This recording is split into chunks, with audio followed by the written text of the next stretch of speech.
Okay, folks, I hope you all enjoyed your tour. Anyway, folks, you came into the Copper Queen mine. You came in on the 3rd level. We have 4 levels on top, 2 levels below us. In between each level, there's approximately 100 feet of rock in order that separates each level. Now, this tunnel was completed in 1915. If you look forward up there, you're going to see a little red light. Right before that, as we're going through, if you look down to your left-hand side, you're going to see the original Copper Queen shaft, the one and only one that comes down in a 45-degree angle, done by hand back at that time. And anyways, after 1943, this mine was inoperable anymore. No, thank you. This mine was inoperable anymore. As you can see by the burned walls down here, this is where they would train their firefighters. We had fires down here, lots of timber, minor smoke. We had, you worked with candles at the beginning, so very, very high potential of fires down here at that time. So anyways, before we go any further, we're going to stop. Our next stop is going to be at a stope. Requires 36 stairs to get up to that stope. And before we go any further, you already go. Nobody wants off. No, already. Okay. We're going to stay on here. We're going to stay on this, but I'm taking 35 steps. So. Oh, yeah, that's fine. Let's see. The rock, no point.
Okay, if you'll get off to your left-hand side, you're going to be following me up here. Like I mentioned, 36 stairs we have to climb. So follow me upstairs if you will. Or 2. Go for it.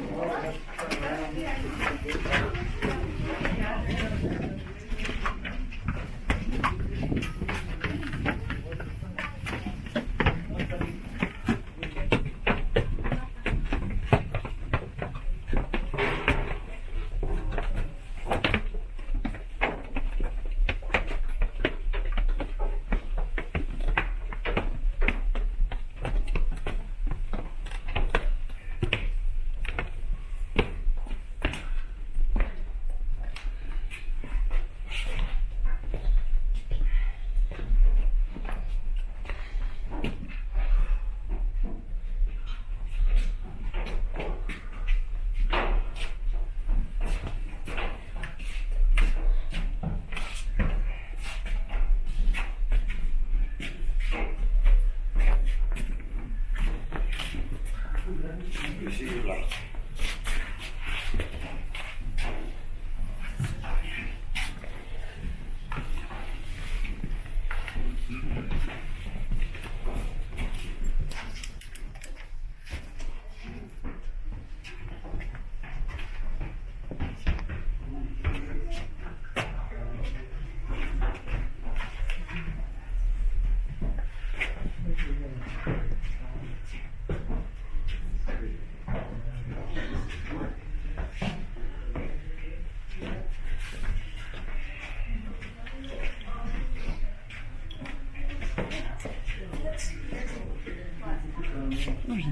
Man up there.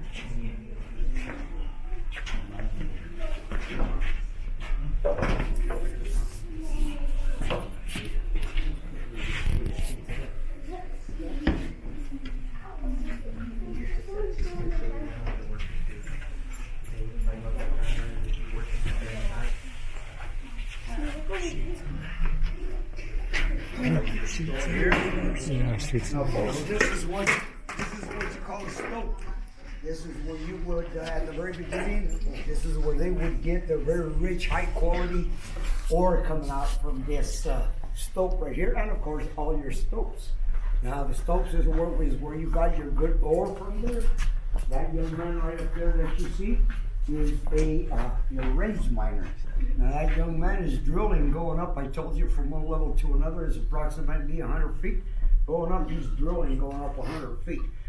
And he's doing the shafts, 15 by 15 foot shaft. And along with that, he's building a stairway. This way he can take his tools, and he's also connecting, making the tubing for the air and for the water at that time right there. Then there was a third type of miner. We only have 3 types of miners here in Bisbee. It's your crosscut miner. They're the ones that did the tunnels. Tunnels for transportation. Your shafts for bringing down the rock. And this is where you would get your good ore from here. Now, you see that incline shaft that we passed right there was done by hand, along with this one right here. This one took over 4 years to make. We have over 1,000 stopes here in Bisbee. And some are smaller, but we've got one that's called the ballpark. You can actually play a nice little baseball game inside. And you know, the bigger they got, the more ore that was taken out of these stopes right here. Like my buddy that's in behind us, he worked at the Campbell mine down there at the 31st level for 9 years till they closed, out of high school, 9 years. And he worked in 3 different stopes in that same level. That tells you how big these stopes get right here. So anyways, when they came down here, this is what they were looking for. You see a little turquoise malachite. If you look at my light up there, turquoise malachite, it lies right in there. Now you're gonna get that, you're gonna crush it very finely, you're gonna smelt it, and then that's where you get your copper. It's to equal 1 pound copper, it takes about 100 pounds of rock to make a pound of copper. And then I like to show this one right here. You see my light?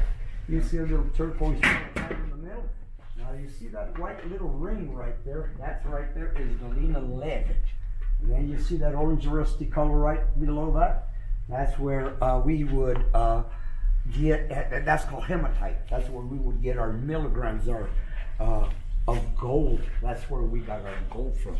Now, I know we're famous for copper mines, but coming out of these stopes right here, we had copper, gold, lead, silver, zinc, magnesium, 6 different types of ores. Very rich, like I say, these mines were considered bonanza mines, very rich mines right there.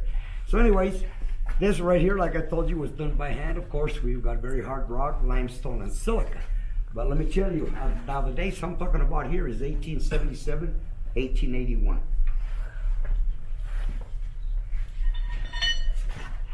(1877), this was their first drill, right here. Now when you came down as a miner, you're gonna come down here for 10 hours. You're gonna be given 3 candles to last you. Each miner's given 3 candles to last for their 10-hour shift. If they send you to work down here in this stope right here, what you wanna do is you wanna drill 6 holes, 4 feet into that mountain, which is gonna take 8 to 9 hours of your 10-hour shift. Now you gotta start each hole. This is how you would start it right here.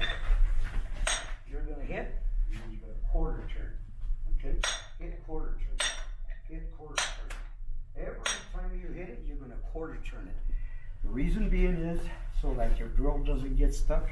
And then when you're done with your 6 holes, your holes are nice and round, dynamite friendly. Dynamite used from 1877 till 1975 when they closed these mines.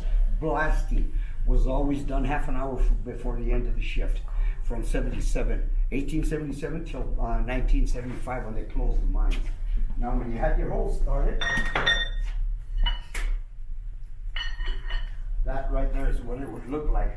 You're going to be going from a 3-footer to a 5-foot drill to make sure you went in your 4 feet right there. But now it becomes a 2-man operation.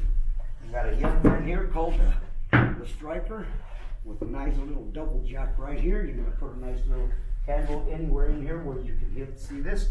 And they're going to get a young man. He's going to hold it every time it's struck. He's going to turn it. He back in the history books, a lot of broken hands, chopped off fingers back at that time. Anyways, any volunteers here ready to strike? Or I'll strike and any volunteers to hold it. I do want you to know that I've never tried this with a double jack. Well, anyways, by this method, 8 to 9 hours of your 10-hour shift. The reason being, at the very beginning, they did blasting half an hour because it would give that hour plus another hour before the next 2 miners came to work down here. It would give it time for that dust to settle. Dust was a problem at the very beginning down here. Even when we started bringing in the drills, 1914, all they had was for air. And now when water became available, of course, you connect water in through here, drive it in through here to your chamber right in there at the end. And when you're drilling, instead of getting all that dust, you're getting sludge, mud, water, muddy water and everything is what you're getting. But even then, some of the first drills were called widowmakers because some of the young men dying at the ages of 40, 45 years old, 50 years old, because of the dust they were ending up getting silicosis is what it was. Now your silica, of course, is where you get how they make their glass from and everything right here. So anyways, and then, if you're working in this stove, and let's say there's a potential of it because remember, you're always going to be drilling into the mine. So, when there was a potential of a cave-in, that right behind you is what you're going to set up right there. It's called a square set. Now, when you set that baby up, you never ever took it down because you're going to be working around it, or you're going to be building around it, but you're going to be working under that right there. And also, with the drills, they went from 6 holes, they went to 25 holes, okay? It's called a 5-hole burn. Now, by that pattern that they had, it was 1 year till 75. You got 5 holes in the middle. Those are the ones that start that process. 96% of your rock is going to be coming down here. Because like I told you, when you set this up, you never took it down. On the contrary, you took very good care of it. This, I call it a special timber in a way. Although all it is fir and pine that was shipped in from Northern California, Washington, and Oregon. Okay? Now, this one can take the weight because it's a moist timber. It's a humid timber. If you use your hardwoods, your oak, your birch, your cherry, that's a dry wood.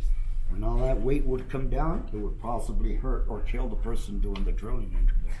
And as you can see by this photo, if you'll walk around, you see this photo right here. Or drawing, not photo. As you can see, this is part of the mountain going in, and you can be going sideways, and of course you're going to be going up as high as long as you're finding copper and all the rest of the other ores down here. You're going to keep going whichever direction they tell you to right there. So. What's the rumble that I'm hearing? Oh, I'm out of here then. That rumble. We have a 50 horsepower fan up there. Brings in that nice little breeze that you felt down here is for us to know. Now we won't hear it when we go to the other end because we've got all those school kids over there already. But over there, maybe when we leave you'll hear it. They'll turn it on when we come back on the end of the tour. But these fans, and you saw we have a door there. That door, the fans, help bring down the temperature that we have right here. This mine, all my 7 levels down here of this mine, would be 40 to 45 degrees year round. Summertime, wintertime is what it would be. That's what helps control. Also, we do have a few radon gases. And during all the tour, if you have a basement in your house, you probably have more radon gases in your basement than we do in the entire tour. Very well monitored. From here, the evacuation route that we have, because over there when we get off on our second stop, when we stop, if you look to your right, you're going to see evacuation route. When you came into these mines, you had to have 2 ways in, 2 ways out. Okay, we couldn't come back the same way we came in. That right there, go and take us out to the Copper Prince mine. We walked about almost 1,000 feet. Then these stairs are a piece of cake. Nice. Over there we got 100 like this. So very, very inclined. And we would end up out in Highway 80 is where we would end up at. It's very tiring. We expect that we have to in the morning. There's 2 phones out there. Just like up here, we have a phone just in case of emergencies and stuff, which has been used greatly. And but that's what we do. We have to come and inspect the whole mine before we do any of the chores. If one phone doesn't work, there is no 9 o'clock tour to start. So we make sure. Sorry. Go ahead. So the workers in here, they always, like from 1917 or whatever, always had an escape route, 2 different ways out? Or Yes, is that just ma'am. for us? You got it. Oh, okay. You got it. You got it. And then also from that incline, okay, about 50, 60 feet backward down there. Okay, that tunnel was completed in 1915, but this will tell you right here, there were 34 years of mining before, 34 to 37 years, depends on who you talk to, of mining going south, east, and west, okay, before they opened that tunnel in 1915. When you came down here to work before that tunnel, you had to walk up to the top of the set to the 7th level in order for them to bring you down in a cage to a 4, 6, 5, 4, whatever level you were working back at that time. Anyways, like I mentioned, that is your raised miner. Now, we had our cross-cut miners. So ones that did the tunnels, they're gonna drill, they're gonna blast. They're gonna get that rock out of the way. And of course, they're gonna set some boards so that they can set the rail. When they set that rail though, they're gonna leave a little 2% drop, okay? And if you're curious, when we're coming back, you'll notice from here, going down south, it looks like it ran a little steeper going down, because at the beginning, nothing but manpower. They're working with a candle, okay? And they hired 15 to 20-year-old young men coming down for 10 hours down here. They're gonna fill up a 1-ton ore car, and they're gonna push it by hand. Wherever they are told to go and dump it, empty it, bring it back, fill it again. That's what their 10-hour shift. I bet you it made big, powerful men out of those young men that started working back in 78, 1881 by then. What was Anyways, their any questions? pay then? Huh? What was their pay then? 34 cents an hour Okay. at the beginning is what it was. But it was pretty good because you put in a 10-hour shift. You're either going to pay for your breakfast or for your dinner. So your dinner, your breakfast and dinner would run anywhere from 6 to 9 cents. So even then, $3.40 a day was good money back then. So was this totally just rock and they dug this whole giant This thing is out? not a cavern. This is not It's dug a cave. Everything that you see here, if you look going south, if you go looking over it, it's all been drilled and blasted. So you know these people here, they were big tough men back at that time right there. You imagine having to drill and blast and start getting your rock out of there. They say at the beginning, gunny sacks, little wheelbarrows, whatever they could in order to take everything out of the mountain right at the very beginning. So where did they take it to process it? Was it on site here? It was on site. They where you buy your tickets.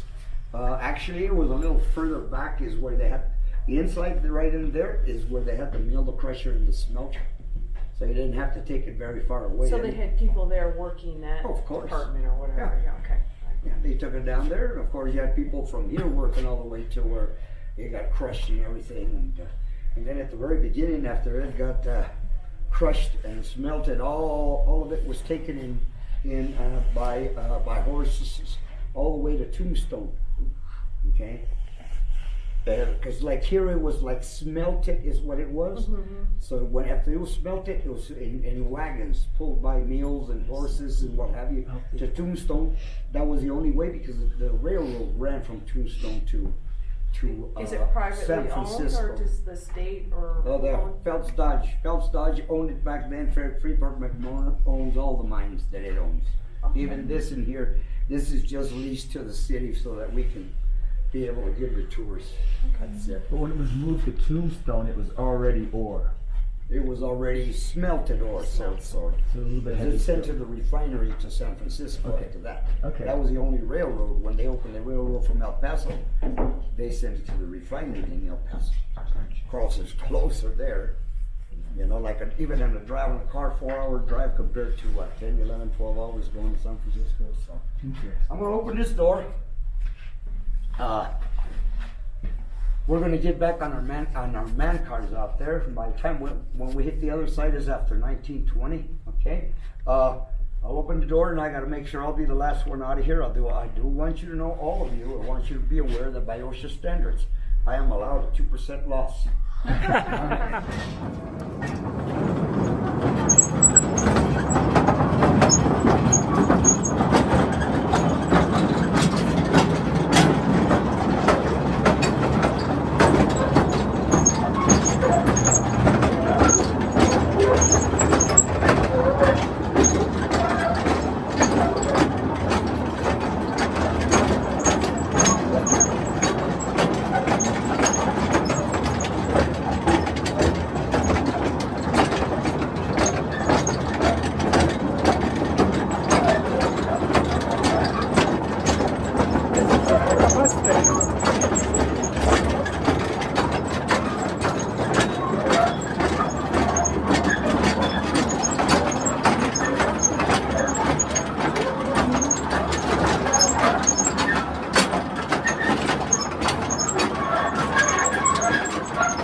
better be light.